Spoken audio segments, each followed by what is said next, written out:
Amén y amén. Aleluya. Pues el título de hoy, nosotros hemos entendido que somos una congregación de familias.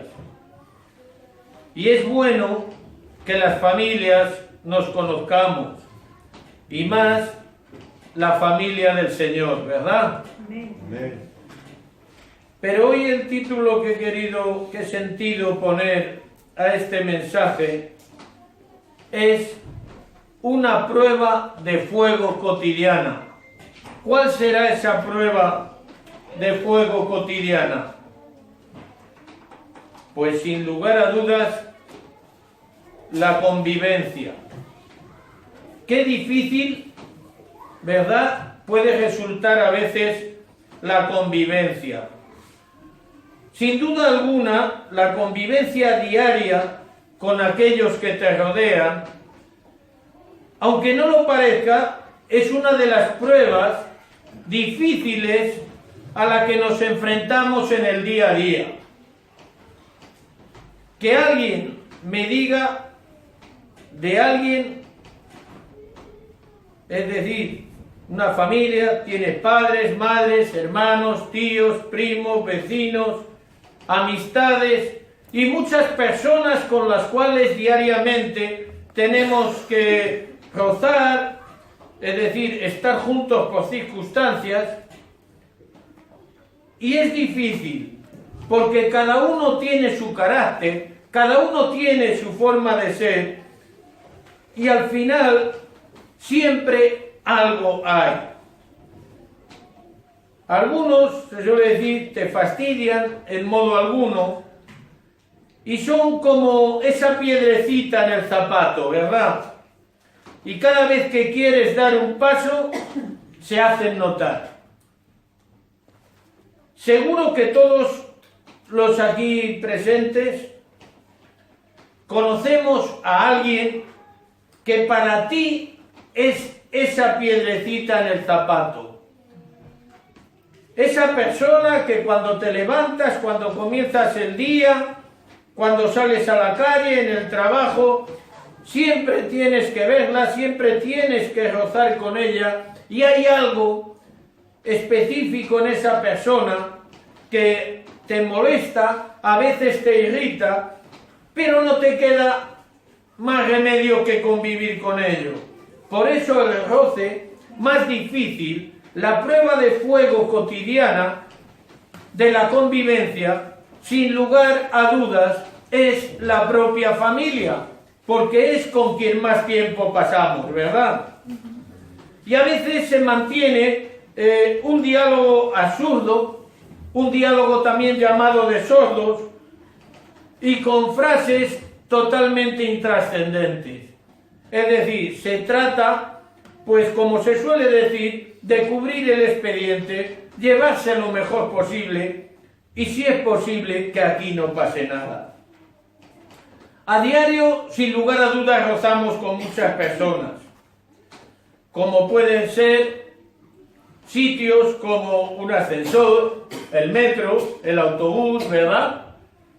Es posible que algunos, incluso los que hemos vivido en ciudades grandes, como yo en Madrid, tenía que coger todos los días el metro a las 7 de la mañana, y en Madrid, como me imagino que igual en Barcelona, otras muchas ciudades, por ejemplo, la gente en el metro no entra de frente, por lo menos en Madrid no entrábamos de frente, entrábamos de espaldas y empujando para atrás, porque si no, no entrabas a esas horas. Y a veces te sucedía algo tan incómodo como que tenías al lado uno que pagaba muy poco de recibo de agua, y como ibas agarrado, te tocaba y estabas ya orando para llegar a la próxima estación. Decía, Señor, sujétame. Pero bueno, esas son circunstancias. Cuando se abren las puertas, las 8 puertas, y sale todo el mundo, aunque sea en el agujero a que respiras, ¿no? Pero es un roce casual, no es un roce cotidiano. Pero cuando se trata de la familia es mucho más complicado. ¿Por qué? Porque hay reuniones familiares, bodas, cumpleaños, incluso funerales, porque de la familia de vez en cuando se muere gente, ¿sabes? Cenas de Navidad, donde todo el mundo se quiere y se ama, hasta que llega el día 25 y vuelven otra vez al día 22, que todavía no se querían. Pero tienes que seguir conviviendo, digamos, de una forma forzada, porque es la familia. Ocasiones, tal vez innumerables, en las cuales tienes que pasar tiempo con personas difíciles de convivencia. Pero cuidado, quizás alguno piense lo mismo de ti. Es decir, tú puedes pensar que este o aquel es esa chinita que tú tienes en el zapato que no te deja caminar a gusto, pero que lo tienes que llevar al lado o tienes que soportarlo por ciertas circunstancias, porque es compañero de trabajo, porque es tu jefe, tu marido, tu esposa, tu hijo, tu suegra, tu suegro. Y tú piensas que es esa chinita, pero ya digo que cuidado, que a veces la chinita puede ser tú o puedo ser yo. Y esa chinita a veces es más grande de lo que muchos piensan. Y en cambio no nos damos cuenta. Y tú, hijo de Dios, ¿qué podrías hacer si los que están cerca de ti guardan la distancia? ¿Tú qué puedes hacer cuando aquellos que deberíais estar unidos se guarda esa distancia? ¿Qué pasa cuando puedes llevarte bien con muchos y en cambio con los más allegados no se congenia? Algo pasa, que no hay feeling, no encuentras la manera. ¿Qué crees que diría Jesús en relación a los familiares difíciles, incluyéndonos tú y yo? No vamos a descartar a nadie. Pues sin ir más lejos, ¿crees que hay en la palabra algún ejemplo de Jesús que aporte paz a una familia herida? ¿Vosotros creéis que en la palabra hay algo que habla de esto? Pues sin lugar a dudas, sin ir más lejos, el propio ejemplo de Jesús. Y diréis, ¿qué está diciendo el pastor? Que se llevaba mal con su familia. Jesús tenía también una familia, hermanos, hermanas, amigos y, como no, conocidos, como todo el mundo. Pero vamos a ver una cosa. El apóstol Marcos cita las escrituras, las escrituras de sus contemporáneos, las críticas de sus contemporáneos, dijo lo siguiente en Marcos 6, 1, 6. Salió Jesús de allí y vino a su tierra, es decir, donde nació y se supone que todo el mundo lo conocía. Y le seguían sus discípulos también. Y llegando el día de reposo, comenzó a enseñar en la sinagoga, y muchos oyéndole se admiraban. ¡Qué maravilla! Jesús está en su pueblo, le va a predicar y a enseñar a los de su pueblo, y los de su pueblo se maravillan. Y decían, ¿de dónde tiene estas cosas? Ya la cosa se empezó a poner un poco fea, ¿verdad? Primero se maravillan, pero cuando Jesús empieza a hablar, ya empieza a haber murmuraciones. ¿De dónde saca estas cosas? ¿Quién es este para decir esto? Dice, ¿y qué sabiduría es esta que le es dada? ¿De dónde ha sacado nuestro paisano todo esto que sabe? Y estos milagros que por sus manos son hechos. ¿Cómo es posible que uno de aquí, de este pueblo, haga estas cosas? Dice, ¿no es este el hijo, es este el carpintero, hijo de María, hermano de Jacobo, de José, de Judas y de Simón? ¿No están también aquí con nosotros sus hermanas? Y se escandalizaban de él.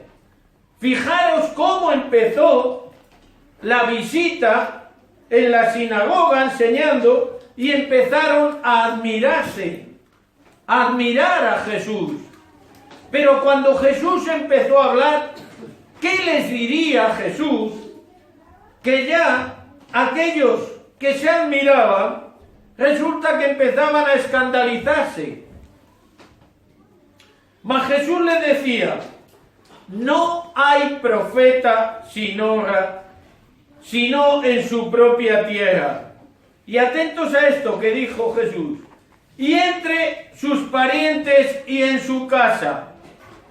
Es decir, entre los parientes y en su casa está hablando Jesús de su propia familia. ¿Sí o no? Amén. Sí, Señor. Por lo tanto, Jesús también tenía sus problemillas con su madre, sus hermanas, sus hermanos y con sus hermanas. Algo pasó en la sinagoga. Dice, y no pudo hacer allí ningún milagro, salvo que sanó a unos pocos enfermos, poniendo sobre ellos las manos. Él fue a predicarles, Jesús fue a enseñarles, Jesús fue a hacer milagros, a sanar enfermos.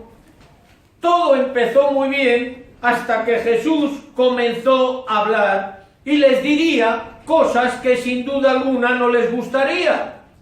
Y entonces ya se empezaron a escandalizar. Y entre ellos, el propio Jesús dice, sus parientes, es decir, y su familia.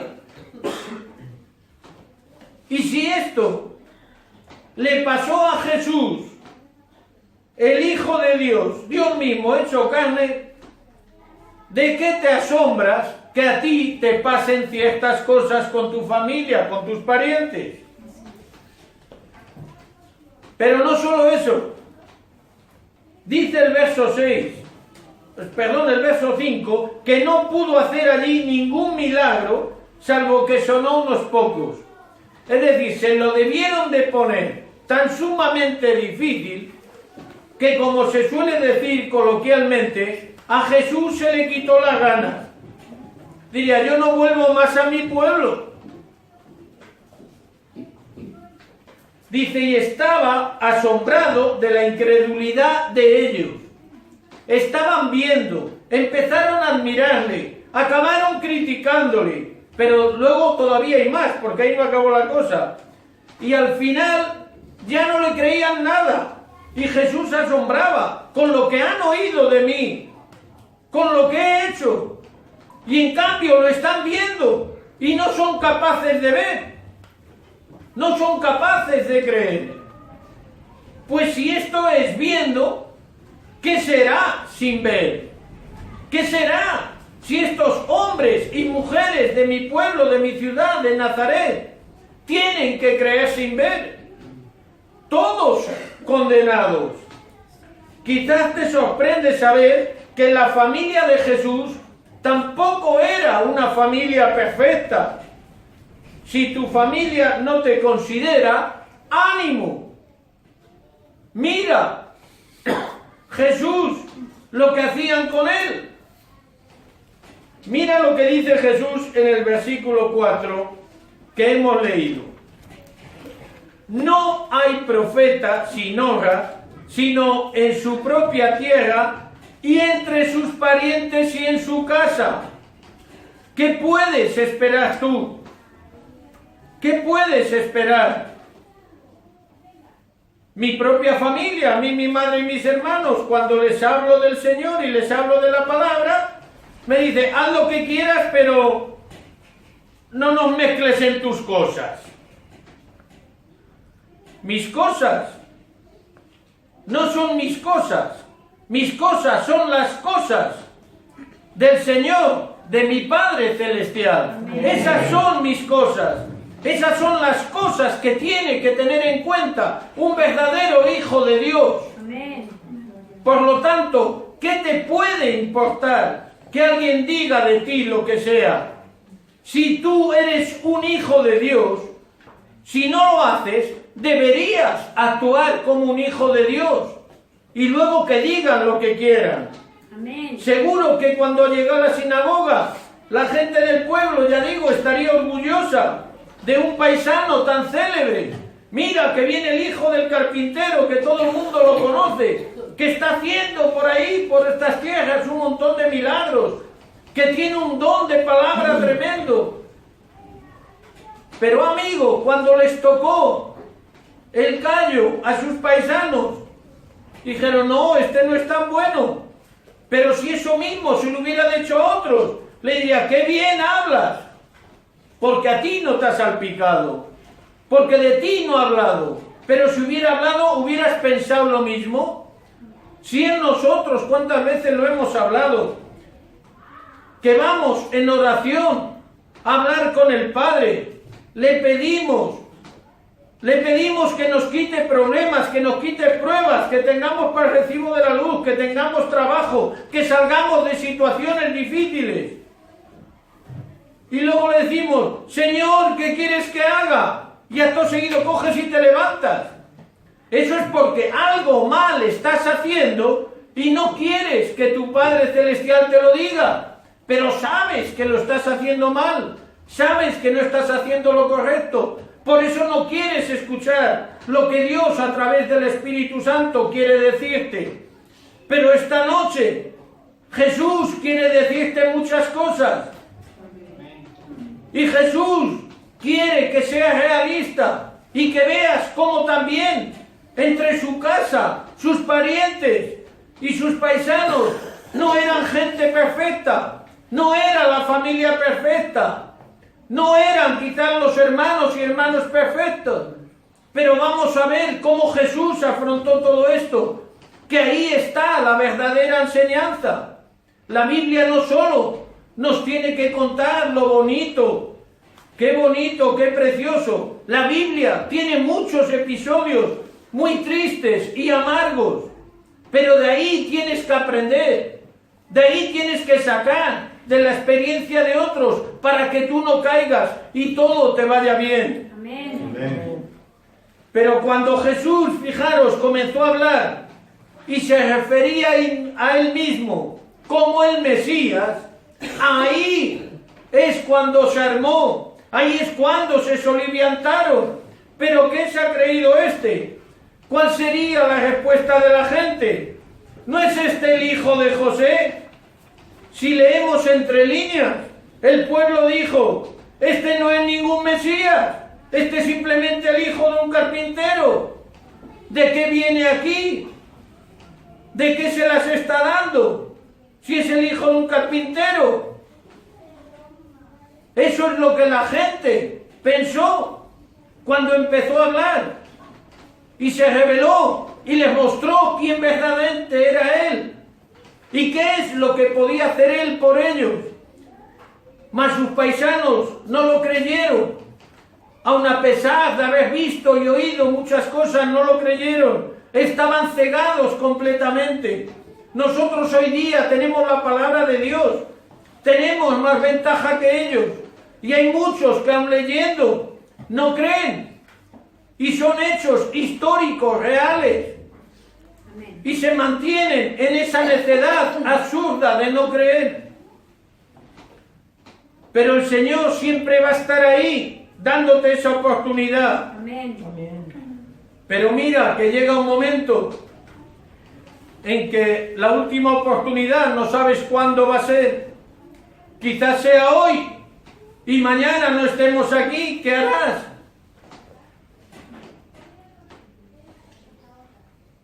hombre, hermanos, la honra del hombre que el hombre te otorga, es así. Ahora eres un héroe para tu pueblo y un minuto más tarde eres un hereje, eres un vulgar farsante. Esa es la gloria que el hombre te da, no vale para nada, es como el humo. No te vale para nada. Lo que verdaderamente te tiene que importar es lo que Dios piensa de ti. Amén. Lo que Dios piensa de mí. Señor. Dios no va a cambiar. Porque si está retardando el Maestro Jesús su venida, es porque quiere que más sean salvos. Amén. Por eso está esperando que muchos den ese paso de fe. Por eso están esperando que muchos de los que estáis hoy aquí sentados deis también ese paso de fe, de decir, heme aquí, envíame a mí. Amén. Dios no nos ha traído a su iglesia para calentar sillas. Dios nos ha traído para dar testimonio, para ser fieles, para serle obedientes. Amén. Porque eso es la apuesta de la bendición, eso es la apuesta del cielo. Aleluya. Eso es ese boleto precioso, ese billete que nadie puede usar nada más que tú, porque tu nombre está escrito en el libro de la vida y por fe así lo declaro. Amén, Señor. Es decir, su propio pueblo, hermanos, Nazaret, no solo insultan y expulsan, sino que también intentan matarlo. También intentaron matarlo. Como se suele decir, ¿qué más podría aguantar Jesús de su propio pueblo? Si vemos lo que nos dice la palabra, por ejemplo, en Lucas 4, 29, 30, nos dice, al oír estas cosas, todos en la sinagoga se llenaron de ira. ¿Qué dice? Todos. Y cuando la palabra dice todos, quiere decir que no hubo excepción. Cuando Jesús les dijo que Él era el Mesías, que Él era el Hijo de Dios, que Él es quien venía a salvar al mundo, se llenaron de ira. Y la palabra nos describe claramente, al oír estas cosas, todos en la sinagoga se llenaron de ira. Necios. Y llevándosele, le echaron fuera de la ciudad, le recibieron con los brazos abiertos. Y cuando llevaba un rato, ¿qué hicieron? Lo echaron fuera de la ciudad y le llevaron hasta la cumbre de un monte, sobre el cual estaba edificada la ciudad de ellos, para despeñarlo. ¡Qué amabilidad, qué hospitalidad la de su pueblo con su paisano más ilustre! Pero me llamaba la atención una frase de este versículo. Dice, la ciudad de ellos. ¿Y eso qué quiere decir? Que ya no era la ciudad de Jesús. Ya Jesús se sacudió las zapatillas. Dijo, aquí os quedáis. Y curiosamente habla de la ciudad de ellos, como si Jesús nunca ya hubiera pasado por allí, ya la habían borrado del padrón, ya la habían quitado de la lista. Este hombre no es digno de ser paisano nuestro. Mas Él pasó por en medio de ellos y se fue. O sea, que aún encima de desagradecidos, de falsos, también son cobardes, porque si iba todo el pueblo, y dice que lo empujaron a las afueras, a lo alto del monte, para despeñarlo y tirarlo. Jesús, yo entiendo que se dio la vuelta, y dice que pasó entre ellos y se fue. ¿Qué autoridad tendría Jesús para pasar por medio de un pueblo que quería despeñarlo, y ninguno se atrevió ni a ponerle un dedo encima? ¿Qué autoridad tendría Jesús? ¿Vosotros os imagináis la situación? Poder ver la imagen, un pueblo irritado en aquellos tiempos que quería despeñar a uno, y se da la vuelta y se va. Y aún encima los otros le abrirían paso. ¡Qué autoridad! Y ahí nadie entendió que eso no lo podía hacer un cualquiera del pueblo. Ya no el hijo de carpintero que decían que era, ni aunque fuera el alcalde del pueblo, la máxima autoridad, si se lo quieren cargar, lo hubieran matado. Pero Jesús tenía un propósito que no tenía ningún hombre en aquel pueblo, ni ninguna mujer, ni ningún niño. Y su autoridad se veía, y la mano del Padre sobre él se veía. Hay una pregunta que queda en el aire, yo no sé si a vosotros se os ha ocurrido, a mí sí. Y esa pregunta no tiene respuesta en la palabra, porque no habla nada. Y es, los hermanos de Jesús, Jacobo, José, Judas, Simón y sus hermanas, ¿intervendrían para defender a Jesús? La palabra no nos dice nada de esto, pero ¿intervendrían para defender a su hermano en estas circunstancias? Pero tampoco les complació Jesús en sus exigencias. Perdón que me he ido. Pero la familia de Jesús no siempre se mantuvo al margen, no siempre estuvo invisible, no siempre quedó como este caso cuando lo querían despeñar y en la sinagoga, que la palabra no nos dice nada si los hermanos de Jesús y su hermana o su familia intervinieron para echarle un cablecito para que no le pusieran la mano encima. Pero sí, siempre se mantuvieron, no siempre se mantuvieron al margen y fueron invisibles. En una ocasión fueron vistos sus familiares con él en público, y no precisamente por estar orgullosos de él, sino porque se avergonzaron de él. Y estaréis diciendo, pero ¿qué ha dicho el pastor? Se ha vuelto loco. La familia de Jesús avergonzándose de Jesús. Veréis, los familiares de Jesús salieron a hacerse cargo de él porque decían que estaban locos. Si veis Marcos 3:21, dice, cuando lo oyeron los suyos, su familia, vinieron para prenderle, para cogerle, porque decían que estaba fuera de sí. Es decir, pensaron que las cosas que estaba haciendo Jesús no eran normales, que se había vuelto loco. Veamos un texto más de la actitud de sus hermanos, de su familia. En Juan 7, 3, 5, por ejemplo. Y le dijeron sus hermanos, sal de aquí y vete a Judea, para que también tus discípulos vean las cosas que haces. Porque ninguno que procura darse a conocer hace algo en secreto. Si estas cosas haces, manifiéstate al mundo. Y dice el verso 5, porque ni aún sus hermanos creían en él. Y esto lo dice en la palabra de Dios en Juan 7, 5, porque ni aún sus hermanos creían en él. Y era Jesús. ¿Cómo haría Jesús para poder soportar todos estos familiares y supuestos amigos? ¿Qué actitud tomamos tú y yo cuando tenemos problemas con la familia? Cuando se supone que la familia te puede estar amargando la existencia a algún miembro.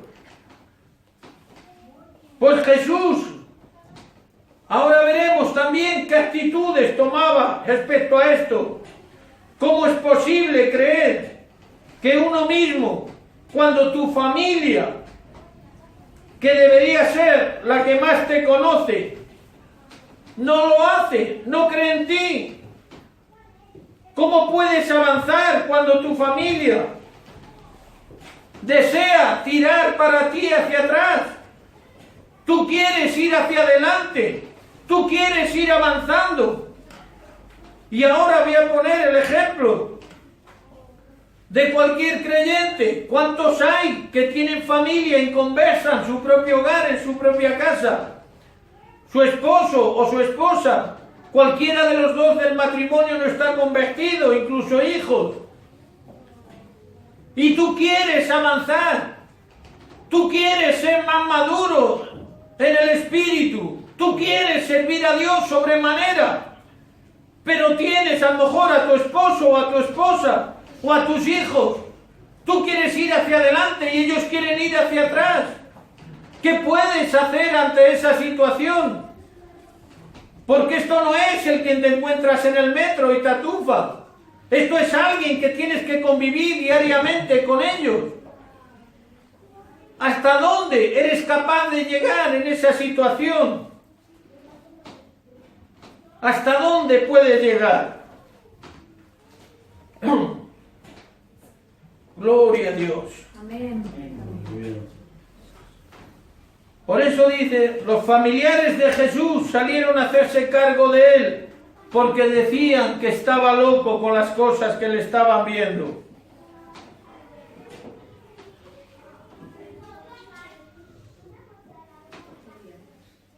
¿Cómo haría Jesús para poder soportar todo esto?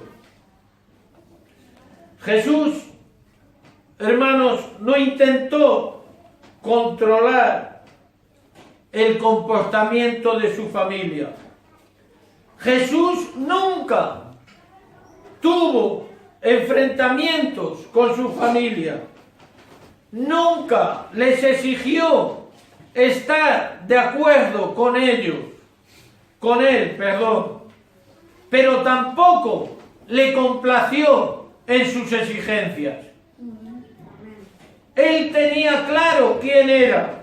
Él tenía claro cuál era su función aquí en la tierra.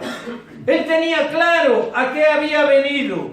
Y él tenía claro que iba a sufrir y que iba a padecer mucho. No solo con los suyos, con su familia, con sus hermanos, con sus hermanas, con los vecinos, sino con el mundo entero que le rodeó el tiempo que estuvo aquí en la tierra. Porque no olvidemos que hasta en la última hora el propio Pedro le negó 3 veces. Por lo tanto, él no complació las exigencias que sus propios madre o hermanos le podrían dar o a qué había venido aquí. Y yo te pregunto, ¿tú tienes claro qué es lo que estás haciendo aquí en esta tarde, en esta noche? ¿Tú tienes claro a quién has venido a dar la gloria y la honra?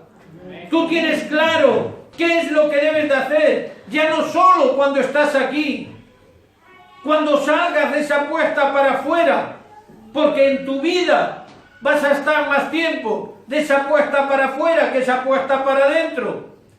Aquí 2 horitas, 3 horitas, podemos aguantar muy bien, ser todos muy buenos, ser todos muy espirituales, pero ¿y cuando atraviesas esa puerta? Tu espiritualidad la llevas colgada en la espalda, que aunque no te vean la cara, algo hay en ti que está diciendo que esa espalda es de un hijo de Dios. Algo en ti está desprendiendo ese aroma del Espíritu Santo. Eso es lo que Jesús tenía muy claro. Y eso es lo que tú y yo tenemos que tener muy claro. Quiénes somos y en quién hemos creído. Y que no estamos aquí en este mundo para perder el tiempo. Dice la palabra, y lo hemos repetido muchas veces en Jeremías, que antes de estar en el vientre de tu madre te conocí. Antes de que tú te sentaras en la silla donde estás, Dios ya tenía un propósito. Dios ya tenía un proyecto en tu vida. Dios ya sabía lo que tenías que hacer. Y Dios te lo ha mostrado. Ahora tú estás dispuesto a obedecerle. Porque si no estás dispuesto a obedecerle, estás perdiendo el tiempo. Y ese tiempo que puedas estar perdiendo aquí, yo te aconsejo que vayas a casa, que cierres la puerta de tu habitación, que te postres en el suelo, que llores con lamento, con rabia, pero rabia de saber que le has fallado a Dios. Y cuando tú le pidas perdón, cuando verdaderamente te des cuenta de lo que has hecho, Dios te traerá la paz y el sosiego que trae el arrepentimiento. Amén. Y serás una nueva criatura en Cristo. Aleluya. Y al igual que Jesús, por encima de todo lo terrenal que te pueda venir, tus parientes, tu esposo, tu esposa, tus hijos, tus vecinos, no lo tendrás en cuenta, porque por encima de lo que tienes delante está tu horizonte, y tu horizonte dice: tú eres un hijo mío, eres un hijo de Dios. Amén. Gloria a Dios. Aleluya. Dice en Marcos 3:35, qué bueno es esto, hermanos, porque todo aquel que hace la voluntad de Dios, ese es mi hermano y mi hermana y mi madre. A veces le damos más importancia, hacemos más énfasis en la familia carnal que en la familia espiritual. Así es. Los hermanos, las hermanas y la madre de Jesús estaban fuera y fueron a avisarle, pero él estaba haciendo lo que tenía que hacer: compartir de la palabra, hablar del reino. Y cuando le dijeron: tu madre, tus hermanos y tu hermana y tus hermanas están ahí afuera, ¿el que dijo? Mi madre, mis hermanos y mis hermanas son aquellos que saben la voluntad del Padre y la cumplen. Amén, amén. Sí, Señor. Aleluya. ¿Tú tienes claro eso? Amén. ¿Qué prefieres? ¿Estar bien con tu madre, con tu padre, con tus hermanos, con el novio, con la novia? No lo sé, cada cual. ¿Y dejar a Dios de un lado? ¿Cuántas veces he tenido que oír? Ah, pastor, es que quieras que no es la familia. Cierto, cierto. Dios no te va a pedir nunca que abandones ni a tu madre, ni a tu padre, ni a tus hermanos, ni a la familia.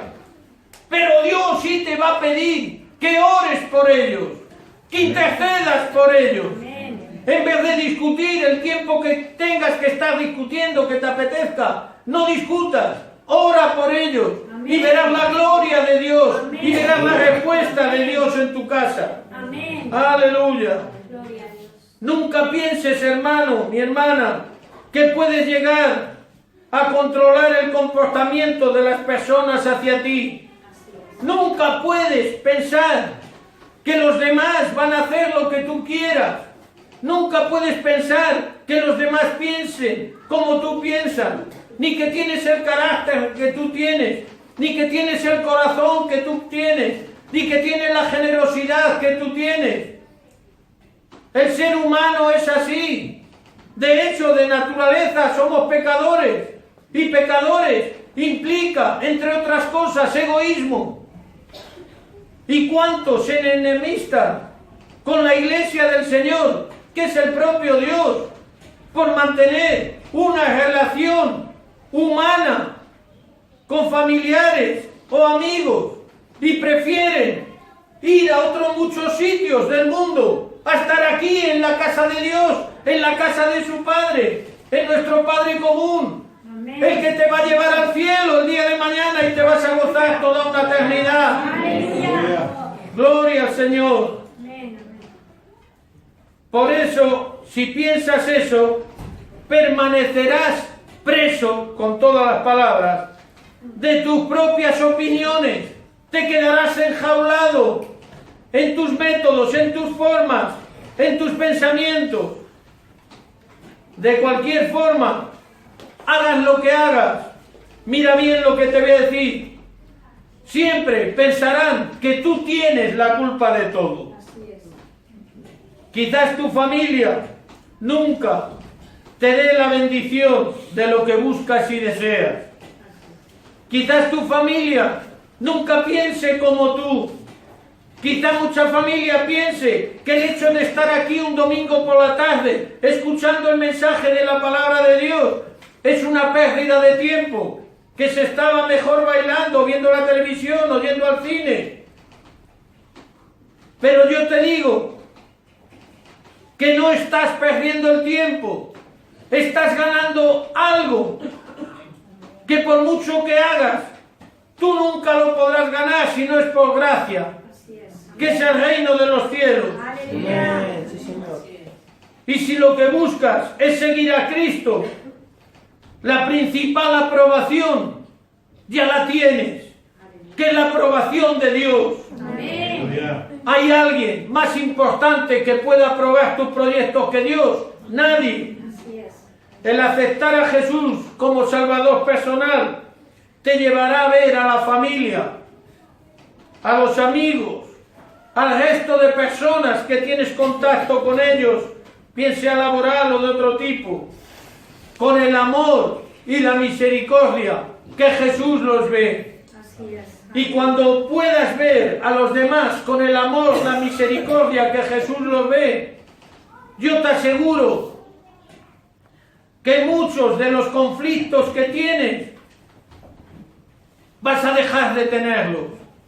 Porque si algo impacta en el mundo, en el no creyente, es el amor de Dios en tu vida y en la mía. Amén. Yo no es la primera vez que lo oigo. Yo no soy de estos. Porque te llaman evangelistas, te llaman protestantes, te llaman de todo lo que quieras.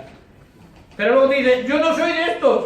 Pero lo que sí es cierto es que yo lo veo y se besan mucho, se abrazan mucho, se quieren mucho, cantan mucho. ¡Gloria a Dios! Amén. Cuando canto es porque estoy contento. Amén. Aleluya. No soy como el dicho popular del mundo, que el que canta su mal espanta. Yo si tengo un mal lo espanto orando, no cantando. Amén. Piensa por un momento y te darás cuenta que el problema grande, no es la actitud de tu familia hacia ti, o tus amigos, o aquellos extraños con los que rozas. Ese no es tu problema grande. Tu problema grande de verdad, ¿sabes cuál es? Que no pasas tiempo en la presencia de Dios para interceder por todos ellos. Amén. Por eso su actitud respecto a ti no cambia. Aleluya. Así es. Y ahora que tienes ya el ejemplo de Jesús, que has escuchado, que has oído la palabra, que has visto cómo Jesús trataba a sus hermanos, a su madre, a sus contemporáneos, sus vecinos, amigos, ¿cuál va a ser tu actitud a partir de este momento? Porque como habéis visto, Jesús también tenía problemas y también tenía su familia complicada. No siempre estaban de acuerdo. Mirad, en uno de los pasajes lo hemos visto, que lo cogieron y se lo llevaron. Porque estaba predicando la palabra, estaba haciendo milagros, estaba diciendo cosas que el mundo no admite. Y cuando vieron que la gente empezó a meterse con él, dijeron otra vez, a este no le matan. Y se lo llevaron, pensando que se le había ido la cabeza. Pero su cabeza estaba en su sitio. Y más que su cabeza, su corazón que estaba con el Padre. Amén. ¿Dónde está tu corazón en esta tarde? ¿En tu esposo, en tu esposa, en tus hijos, en tus vecinos? ¿Dónde está tu corazón? Donde está tu corazón, allí está tu tesoro. Amén. Aleluya. Y mi corazón, aunque estoy en la tierra, está en el cielo. Amén. Aleluya. Por lo tanto, hermanos, no voy a alargarme más, pero sí os voy a pedir que meditéis sobre esto. No vamos a ver, ahora vamos a ver los problemas familiares de otra manera. Vamos a verlos en el amor del Señor. Vamos a tener la comprensión, el amor y la paciencia que Dios tiene con cada uno de nosotros. Y no olvidemos que si un pariente para ti es una piedrecita en el zapato, habrá que preguntarle a ese familiar, porque también es posible que diga que tú eres otra piedrecita que no le dejas andar y no le comprendes. Y me decís, pastor, ¿y esto cómo se arregla? Mira, justo. Clava rodilla, porque el pastor y profeta que tenéis delante no deja de ser un ser humano y no tiene respuestas para todo. Pero yo, cuando quiero saber más de la cuenta, más de lo que sé, se lo pregunto al que todo lo sabe, que es a Dios. Amén. Amén. Hermanos, que Dios os bendiga. Amén.